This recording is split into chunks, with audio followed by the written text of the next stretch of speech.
During the ongoing conflict between Israel and Palestine, or should I say Israel's war against terror, India is trying to balance between Palestinian two-state proposal and Israel's security. The big question is, what is India's policy vis-a-vis Hamas? For Hamas, Palestine is the facade, and it has used civilians, including women and children, as shield to fire thousands of rockets on Israel, targeting civilian population. If this is not terror, what else is? With Iran-backed Hamas calling the shots when it comes to Palestine, Arab opinion is of no consequence. Coming to popular media, the German TV channel DW is courtesy Angela Merkel, who's pro-Islam and closet anti-Semitic.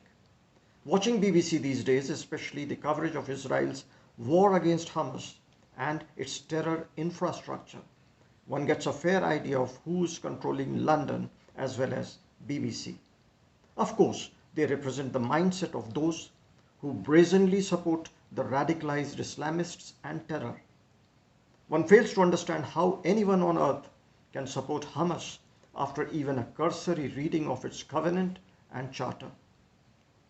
Many nation states and TV channels are beating their chest and shouting from rooftops for a ceasefire and an end to the ongoing conflict.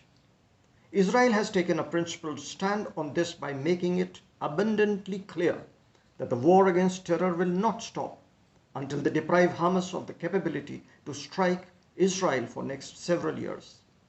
Question arises, where were the nation states that are now trying to broker peace when Hamas was building the terror tunnels, amassing rockets, missiles, courtesy Iran, and running the terror operations from buildings owned by big media houses?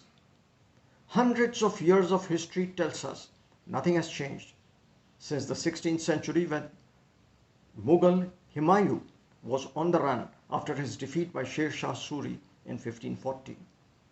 He was received by the Safavid ruler Shah Tahmasp of Iran, who provided financial aid and large cavalry to regain the territory Humayun had lost in the Asian subcontinent. What Tahmasp had done for Humayun, Iran is now doing for Hamas.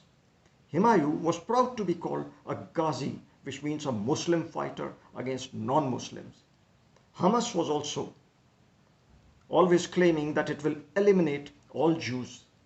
Let's also not forget, Hamas insists that only when the world accepts the suzerainty and sovereignty of Islam can there be peace. The world surely has to make its choice.